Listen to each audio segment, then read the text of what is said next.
Support for the WOJ Pod comes from Wix.com.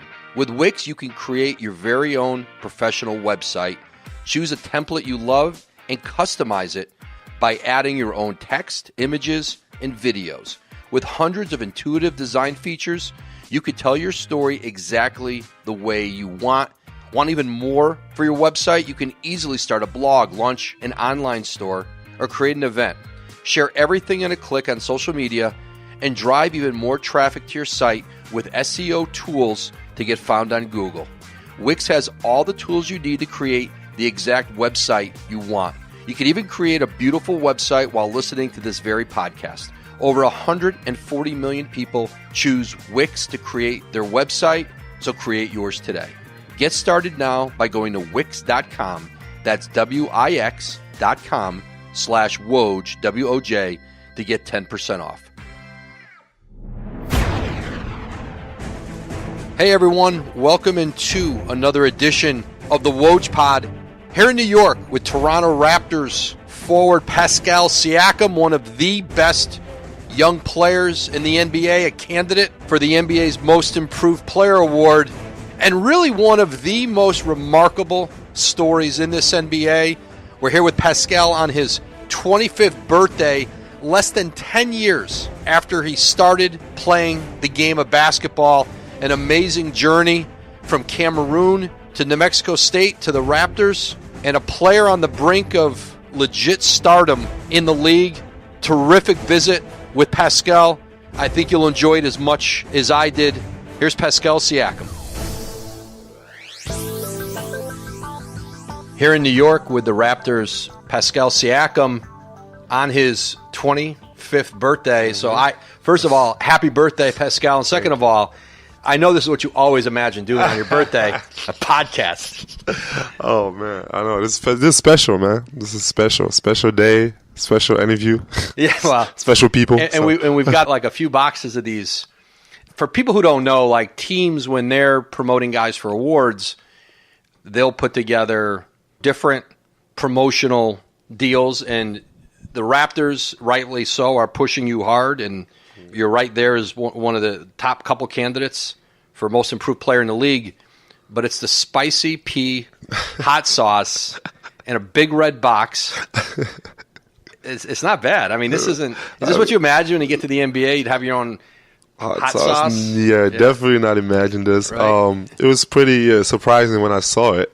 Right. They showed me they did it. And then spicy stats on the side of the box. Instead of like the ingredients, it's got all your numbers, improvement. It's pretty rolling out. I know. It's pretty impressive. This is high-level promotion. Yeah. I'm definitely.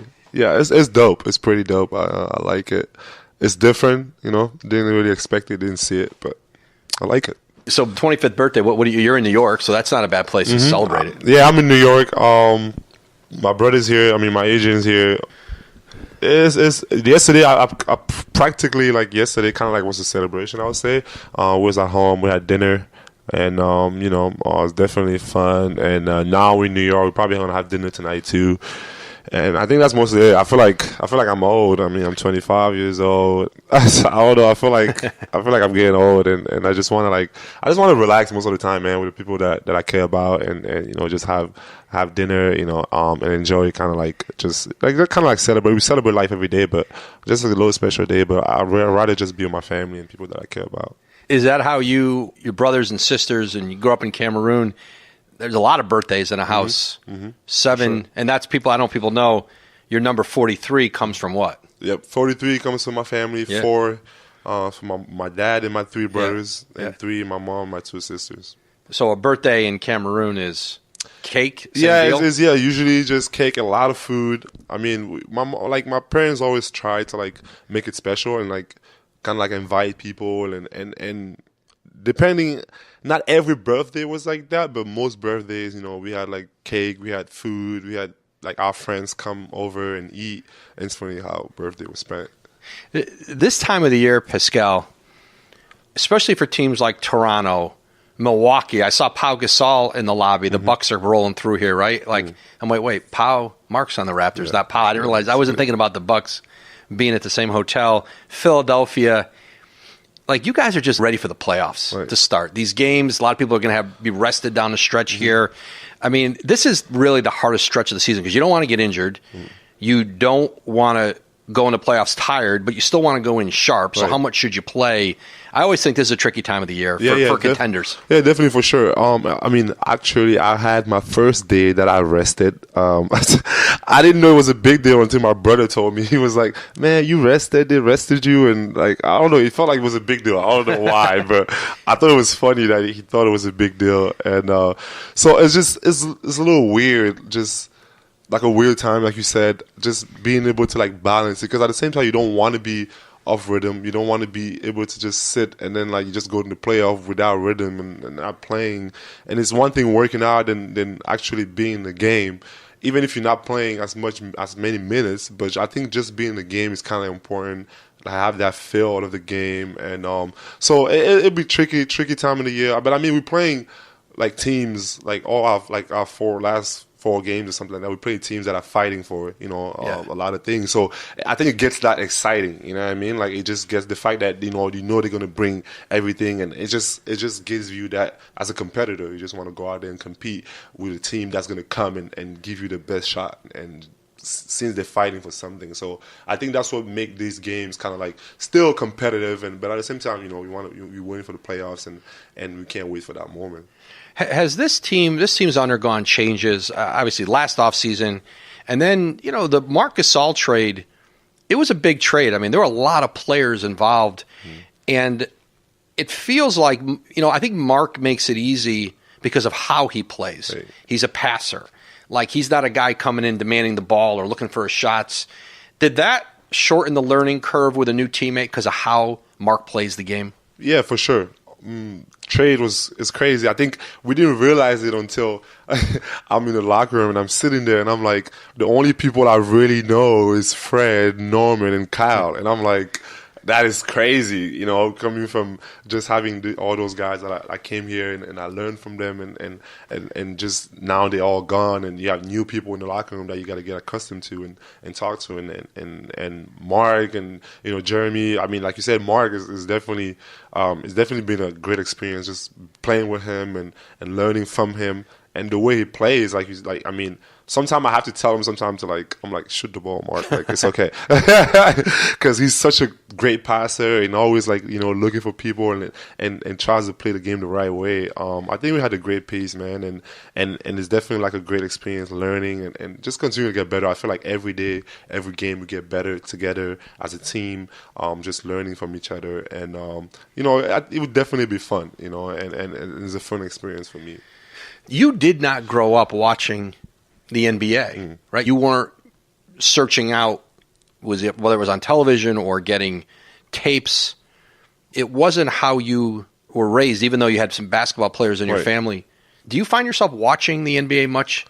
Like when you're not playing or you get home late, do you put on League Pass, or is that not what you do? Yeah, I think that's something that I've definitely gotten better, at, and just, I think for me, like the more I play and the more I learn about the game, the more curious I get. And, I just want to learn more. I think that's what pushes me to just go out there and work hard and just wanting to get better, wanting to learn.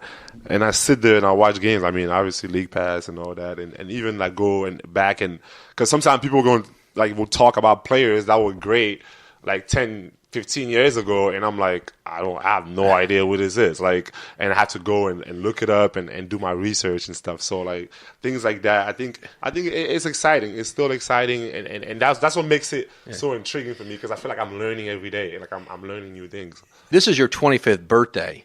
You've been playing basketball less than 10 years. Yep. There's not another player in the NBA at 25 years old who can say that.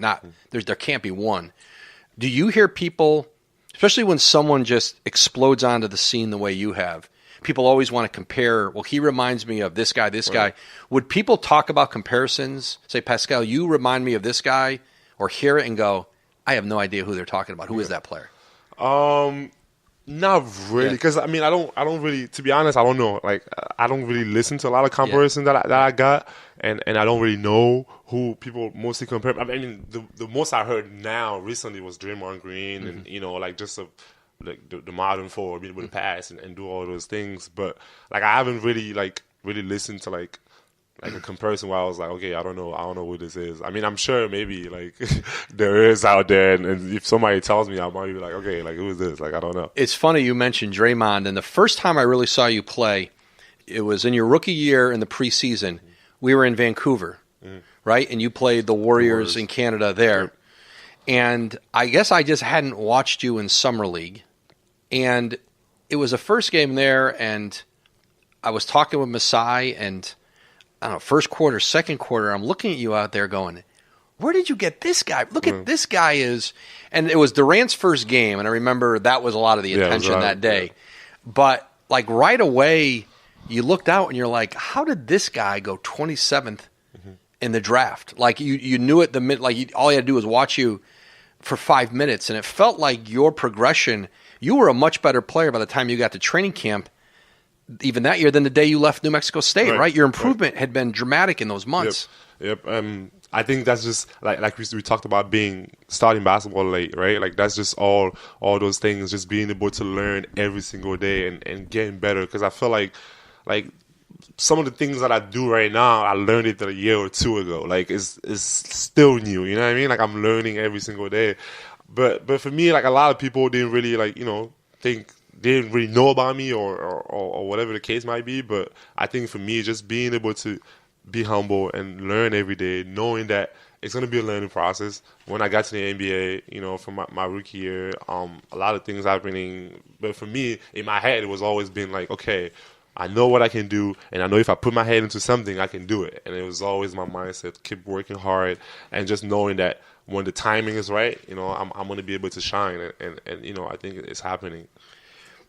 Pascal, growing up in Cameroun and older brothers who had gone to the St. Andrew Seminary School, which had been your dad had, I think, pushed is probably the right word, right? Toward that school. What was your life like at a seminary school? How your life was structured, how much sports were really any part of it? It was like an hour a day of recreation, right? This was not a place you went to become a great athlete or to be developed. That's not what it was Definitely for. Definitely not.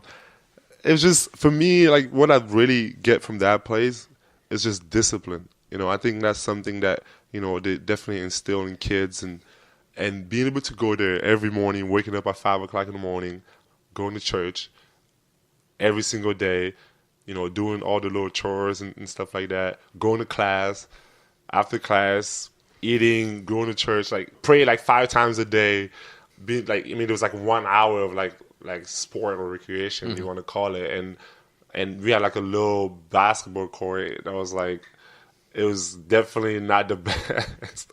The basket looked crooked. It was pretty bad. But mostly it was soccer, right? Like the whole school played soccer, and I had maybe like a couple of people that played. They didn't even play basketball. We went there for fun because it was there, I guess. And we just did it sometimes, but nobody really cared. It was all soccer. So there was never really like anything like sports related like that. Obviously we were always athletes, and as kids we like to run around and jump and play around, but it was just never like structure in anything like basketball or anything like that. So how many of the kids actually there? It's a seminary. Some are there willingly. Some, like you, did not really want to be there, right? Right. How many of those kids were headed into like religious occupations? Most of them? Yeah, most. Not. I would say a good part. Like, not a lot. I don't think. It was a lot, but like, I would say maybe out of 100 kids, maybe like 25 went and continued to go there. You know what I mean? Like all the religious, and I have my best friend right now is like a priest. He's about to be a priest. He's going to since there's a minor seminary, and then there's like another seminary that you go to, and then so he's going through the process. He's about to be a priest. So like there's like people like that, like a lot of people that go through the whole thing and become priests.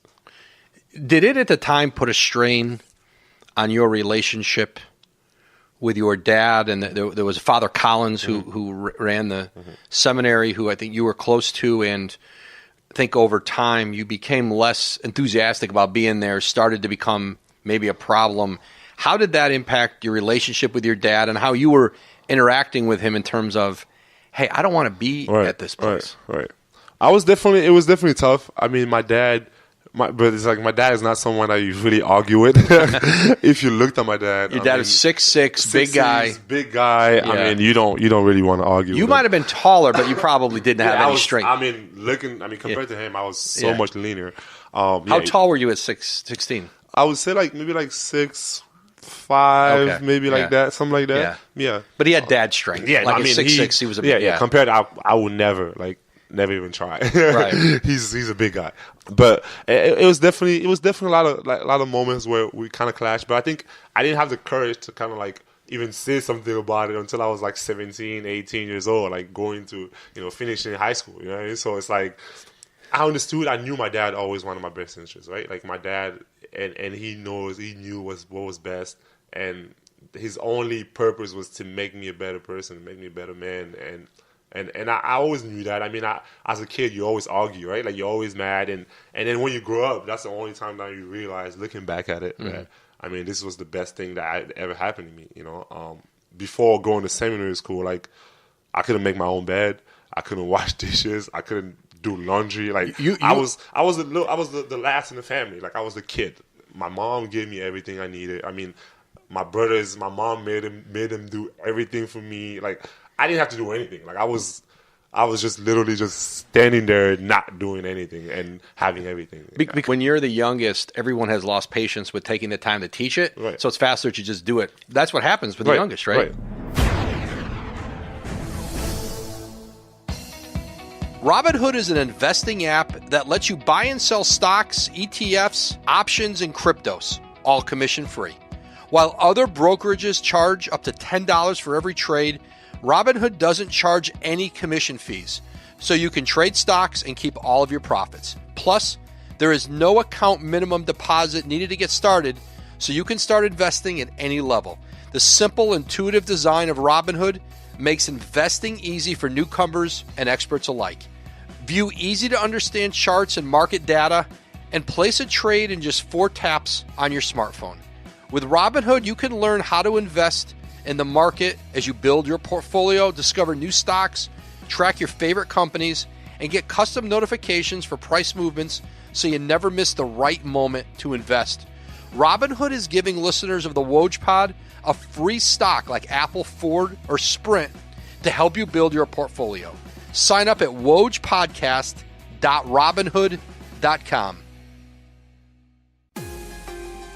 The discipline that you gain there, getting up at 5 in the morning, and all it takes to go to school there, and when you find yourself, you come to the U.S., you're at a school relatively in the middle of nowhere in Texas, high school, and then Las Cruces, New Mexico for New Mexico State, and then it's a journey, and you're in a world you don't know at all. How much do you draw from the routine and the discipline and the things of because it's easy, and then it's easy to start to get distracted with everything that becomes available to you. All of a sudden people recognize you as a really good player. Right. Like I said, I didn't know when I was going through that. I mean, I hated the school, right? I hated everything about it just because, and I always felt my dad forced me to go there. It was just not something that I wanted. I hated it.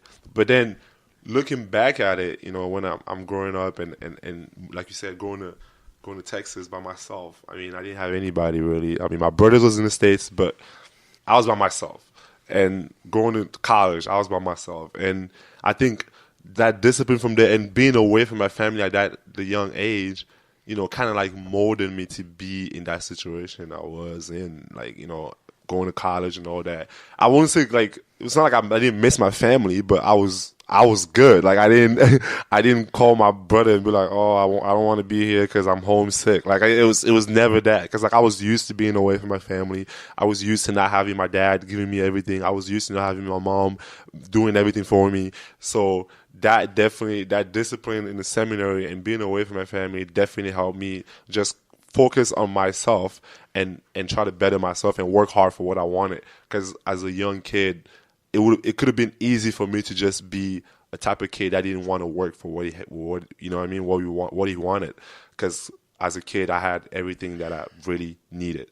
So that helped me, just gave me that mindset of working hard and knowing that everything is not given and that I have to go out there and take it. There's such a premium in families in Africa on education. It is important. It's a staple of life there of wanting, the best possible education for their kids.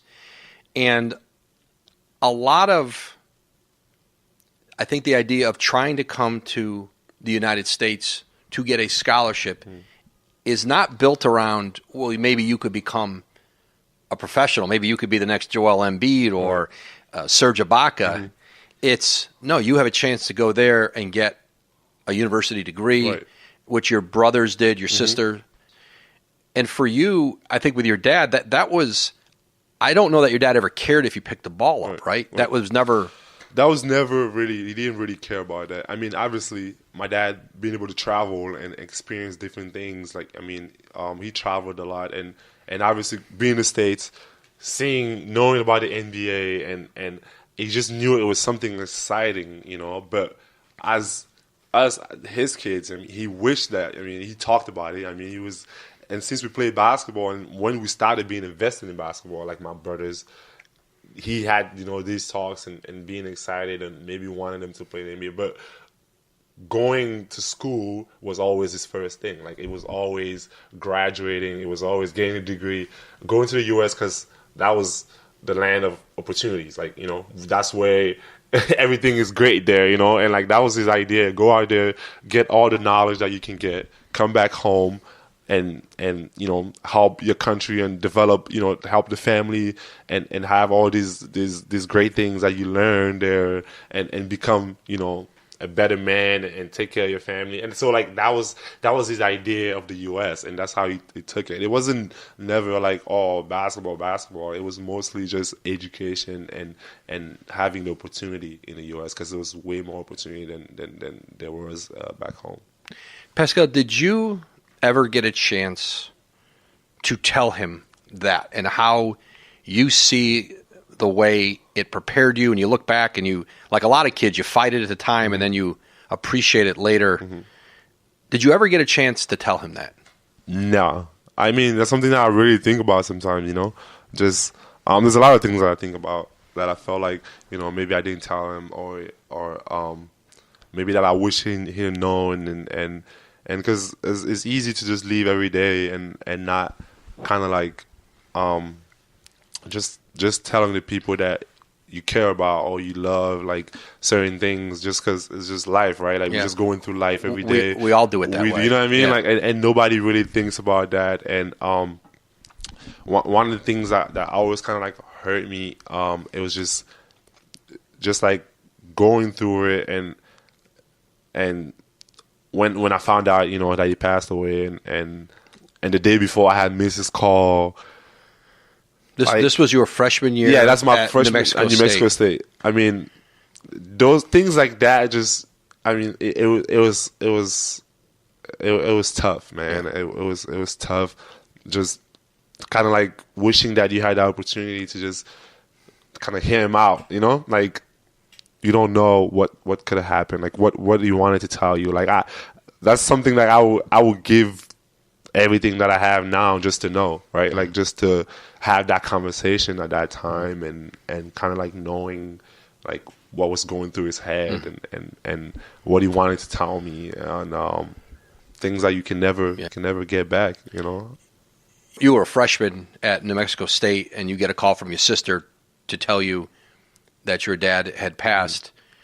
And because of immigration laws, and you can't just get on a plane and go home, and you were not able to go home, not only not for his funeral, but I don't think people in this country appreciate what young men and women who come and who are separated from their family for not 6 months or a year, but in your case, you went, I think, 4 years, right, between seeing your mom because of travel restrictions. I think you finally saw her your rookie year in the NBA. You guys were able to reunite, and that is, I don't know who else in society is asked to do that, and I think it's, part of it are the laws and those things, and to have a loss like that in your life and not be able to be there with your family, I imagine they still feel that pain. Yeah, definitely.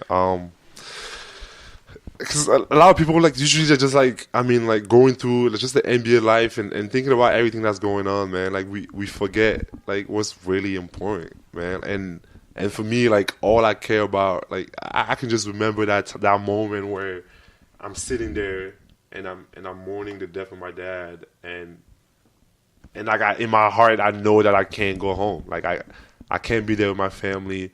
I can't, I can't go back and see him, for one last time just to say goodbye. And I don't see anything, tougher than that. For me, in my life, just knowing that I wasn't able to be there at that time, and just because I can't travel, a lot of immigrations, and I mean it's definitely coming in, we know how tough it is, right? We understand, and obviously being an African country, and a lot of things happening, and a lot of laws and different things that I can't really put my head around, and it's just unfortunate, that we have to go through those things, but at the same time, we understand it, but you know what I mean, and we're just trying, all we're trying to do is just come in here, get opportunities and be able to be, the best person that we can, and use our talents and kind of change the world and give opportunity to kids, other kids back home, and give them, just the belief that it's possible. Because I think as an African, we all need that.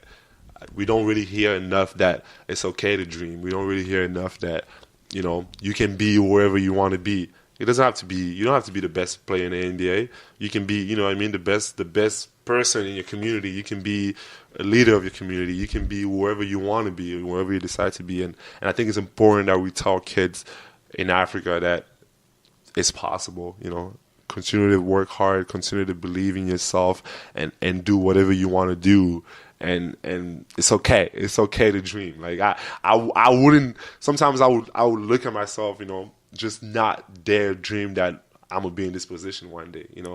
Just because it doesn't really happen to people like me. So I think for me that's why my message to the kids has always been it's okay, dream. You can make it. There are ever times in Toronto you stand and you look over and you go, well, there's an African power forward center in Serge Ibaka. We've got an African president general manager in Masai Ujiri. OG Anunoby, who I think you always like to tease him that he's from London. He's from London. I don't think he's from Africa, but we'll let that slide today. Today we'll give him a pass. He's from Nigeria today, but he's really from London. But to imagine that, and what's interesting, and I know you've talked about this before, Serge, to young players in Africa, Serge he's one of the great success stories. He's one of the stars who's come from there and had a lot of success. You didn't know who he was, right? I don't know if he knows this. We haven't really talked about this, but yeah, I didn't know. I have no my basketball knowledge before Basketball Without Borders was. I mean, I think the only people I really knew was Michael Jordan and Kobe Bryant or something. I mean, obviously Shaq or just the biggest stars that even if you don't play basketball, you know them. Right. You know what I mean? Right. So those were the only people I knew. I didn't know Serge. I mean, going to Basketball Without Borders was a big deal. He was there, I guess. I mean, I think from learning, I understood, from learning about it. But it was just, at that time, I just didn't know. I had no idea. People hear all the time, Basketball Without Borders, and they see the videos, and it's all over the world. And we know what Masai has done with the Giants of Africa program, which has, built up programs in all parts of the continent. And I think you're really, I don't want to say one of the first big success stories of Basketball Without Borders, but if you don't go to Basketball Without Borders, did that open up your eyes to number one, maybe I'm pretty good, and there's somebody else who knows basketball who's telling me maybe I could be pretty good, but what did it mean to you to go and be in that environment? Right. I think for me the biggest part was the environment, because I mean, I was a basketball without borders. I mean, Masai was there. Yeah, he says he doesn't remember. Yeah, he doesn't remember me. So I don't think my talent was was as great. It's not like I was that great that, you know, when people saw me, they opened their eyes like, oh my God, like it wasn't like that. But I think for me, what I took from that was the experience, like seeing these people, and when you look, you hear about the NBA. If you don't know anything about it, it's like, okay, all these guys they play ball and they make a lot of money and they all these, like, you know, they have fancy cars and they are these fancy people that are like in a like a different world than we are in. You know, that's kind of like how you see it coming from the outside, and if you never really watch basketball, right? And for me going there, I think the experience of seeing these guys and just like knowing that they came here, like, just like they didn't have to come here. They come here to a bunch of African kids and they give the time, and they, you know, they like regular people and they just as cool and they want to teach you things and I mean, I think that was fascinating to me because I wasn't expecting that. I was expecting to see a bunch of people that was just there and they have money and they just look at everybody else like, okay, you know. And I think that experience and the environment and how they use basketball to teach us, you know, different things and that opened my eyes. Like, it made me feel like it was cool to be an NBA player. It was cool to be in that environment. I think that's what excited me. Hey guys, we all know getting tickets online can be far too complicated. So many sites make it confusing, plus it's hard to know who to trust. That's why SeatGeek is the way to go. SeatGeek pulls millions of tickets into one place so you can easily find the seats you want for a price you're willing to pay. Everything SeatGeek does is designed to make your ticket buying experience easier than ever. By searching multiple ticket sites and grading every ticket based on value, SeatGeek helps you immediately identify the best seats that fit your budget. Plus, every purchase is fully guaranteed, so you can shop for tickets on SeatGeek with confidence. Look, before SeatGeek, I hated trying to get tickets online. It took way too much time, and the sites always made it more difficult than it had to be. But that all changed when I discovered SeatGeek. I've got the SeatGeek app on my phone, and it's by far the easiest way I found to shop for tickets. And best of all, my listeners get $10 off their first SeatGeek purchase. Just download the SeatGeek app and enter promo code WOJ today. That's promo code WOJ, W-O-J, for $10 off your first SeatGeek purchase. So be smart. Make SeatGeek your go-to ticket source. SeatGeek, life's an event. We have the tickets. You are surrounded in the NBA on your team with the Raptors and then guys you compete with.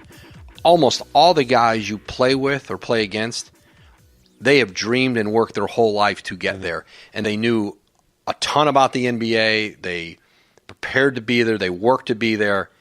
And then they had an idea of what it might be like.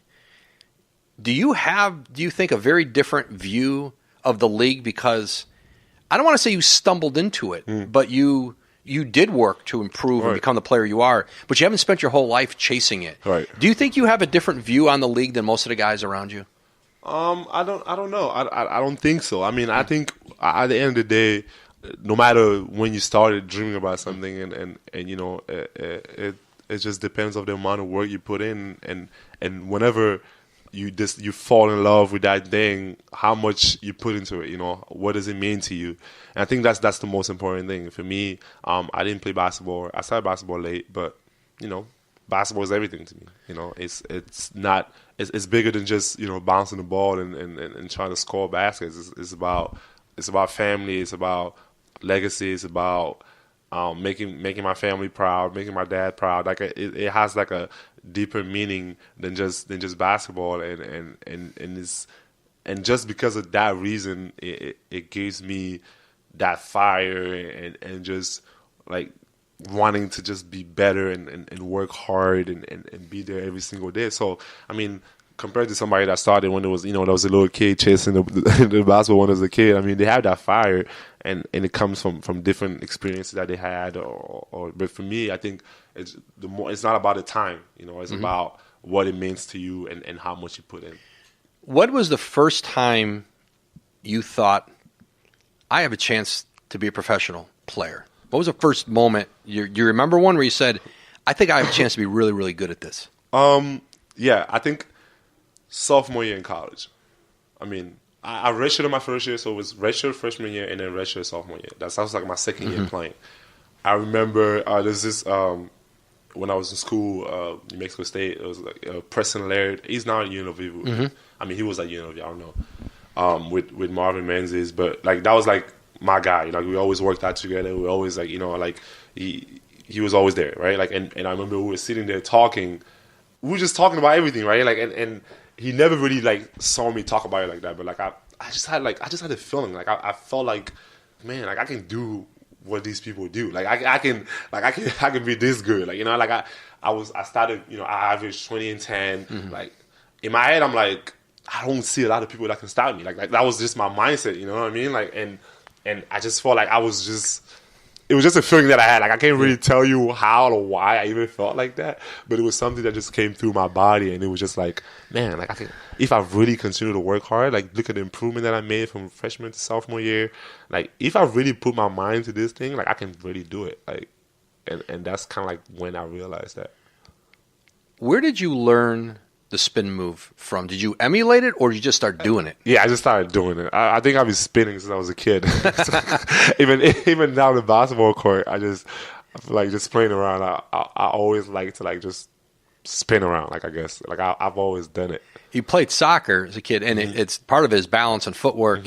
You think soccer helps you to still do? Yeah, soccer definitely footwork. Yeah. Definitely footwork. Being able to use, kind of like be, for a guy my size, being like a little lighter on my feet and you know, like, just mobile and be able to do different things. I think soccer definitely helps. Is there a pressure around your team? There's a lot on the line for the Raptors this season of, like, this is a team that went all in, made big changes from last year, made more big changes at the trade deadline. Do you feel that hanging over the organization as a player, whether it's coaches, management, the fans, ownership, like, because it's real and it's there. Do you feel it day in and day out? No, I don't feel it. I mean, for me, we go to work every day. We have this dream that we're chasing. We all want to accomplish the same goal, and we work for it. We work hard for it. And obviously going through, you know, all, like, the playoff, you know, and everything. And there was always that, like, you know what I mean? It's always surrounded. People always talk. But I think for us as an organization and as players, we kind of, like, just focus on, and I think obviously with the changes that's been happening, I feel like most of our focus has always been about, like, just figure things out and continue to get better. And obviously we have a good chance. We have a chance. We have a really good team, and we definitely like all the pieces that we have. And, you know, we're just excited about the opportunity to go out there and chase our dream. How many times a day, when you're away from the court, not in the locker room, when you're in a restaurant, you're wherever you might be, how many times a day do you get, you think Kawhi's staying? Come on. Oh, man. I'm tired of the Kawhi questions. Is Kawhi gonna stay, or is Kawhi gonna do? Like, it's just, at this point, I'm like numb. Like, when somebody says that, I'm like. But you get it all the time, right? I get it every single time, every day. Like, I mean, that's the Kawhi story. Right. But that's the NBA story now, right? Right? That's the NBA of KD staying, Kyrie staying, Butler. Yeah, and I think right? it's an everyday thing, right? Like, it's every day. We hear about it every single day, and we always wonder what's next, right? What's the person's gonna do? and for me, like, at one point, I'm just not even, like, I don't really listen to it anymore. Like, I don't really listen to it. Like, I'm just, because at the end of the day, unless you know, unless Woj know, I'm not gonna know. So I don't know what's happening. You probably can tell me more. You're gonna know, but you're not gonna share it because you don't need to make your life more complicated. Right? You probably know more than I do. Like, I'm just. Nope, you live it every day. But, like, you guys, the last thing you're gonna do is put yourself in those crosshairs. Like, yeah, I'm not taking the heat for expressing my opinion on that one. You gave that to somebody else, right? I don't know, right? No, one of these days, Kyle will just blurt it out, right? Kyle, if anyone's going to just say it out loud, right? I feel like, maybe Kyle would be the person I'll probably tell somebody. Right? Yeah. I know Kyle is just... he's got opinion about everything. Yeah, right? He would tell you like it is. Like, what's it like playing with, living with, traveling with Kyle Lowry? Like, there's nobody quite like Kyle. Like like he's coming with something every day, right? Like, Kyle is like one of the most like amazing teammates that I had. Like, generous. I mean, the guy is just, he's always, you know what I mean? Like, he cares about everyone. Like, he's like as a teammate, I mean, like, oh my God. Like, you know what I mean? Like, and obviously for me on the floor, being, I can run in the floor and he can pass. So, like, I mean, we definitely got that connection. And he's just an amazing person. He's an amazing guy.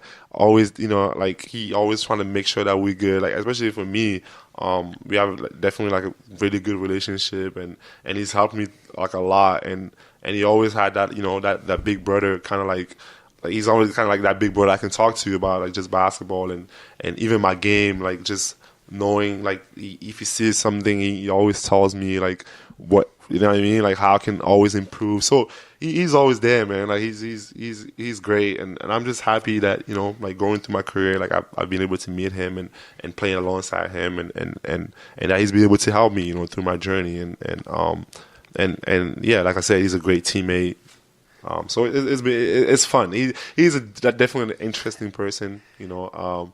Definitely. I mean, obviously, joking around, he always had a lot of jokes. And you know, I bumped into him in the lobby on the way up, and you know, yeah, that's my guy. That's my guy. That's my guy. And I think, I mean, his relationship with the media is kind of like definitely interesting a little bit, but I think, you know, as a teammate, I mean, he's definitely the teammate that you want to have, a guy that's going to play hard, give everything that he has for the team, and sacrifice, you know, himself for the team. Would you have ever imagined? I mean, listen, you're coming up on your rookie extension. And it went from before, like, Pascal's going to get he's looking at a really big contract, right? That we knew that coming into this season. And now as we're heading out of this season, people are going to be saying, Pascal's headed toward being a max player. I mean, that's because you're always projecting with contracts, like where you are and what you're going to be and what it would be like for you out in the market in a year. Like, do you ever stop to look at what the numbers would be? Just for somebody who, they're big for anybody, but it's kind of just, it's come quick, right? Like, you know what they might look like next year, right? You know. Come on, there's a lot of downtime in the NBA. Your agent's talking to you. You see, you know. You know Jafar and Tal. You know them. I mean, obviously, we have conversations, and for me, like, I don't really, like, it's not on my mind, like, constantly, like, right? Like, it's not something that's on my mind. Obviously, I have a long way to go, and I'm gonna sound like I'm giving like a political answer right now, but that's really how I'm feeling. So you're not going to demand a max contract. That's I'm like,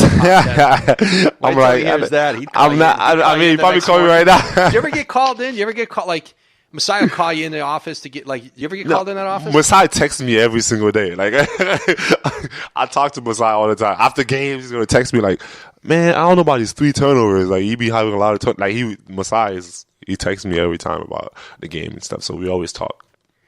Pascal, this is a lot of fun. I'm glad we got to do this. You've got birthday dinner somewhere in the city tonight, so we will see you in the playoffs, and we'll see. There's like 5 boxes of the spicy. I know you got a lot. You got a lot of hot sauce, man. With the hot sauce, you might get spicy after this. Yeah, so good. Make sure you get you. So we'll wait and see that most improved player vote here in the off season. But thank you for doing this, Pascal. We'll see you in the playoffs. All right, thank you, my man. I appreciate it. I feel like I'm big time now, hanging out with WOJ and stuff. So thank you for having me. Yeah, I think it gets bigger than this. I promise you.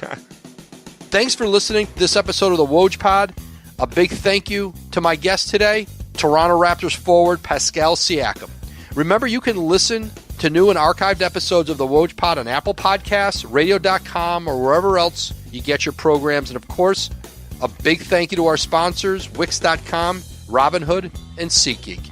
Be sure to support them the way they support us here at the WOJ Pod. We'll catch you next time.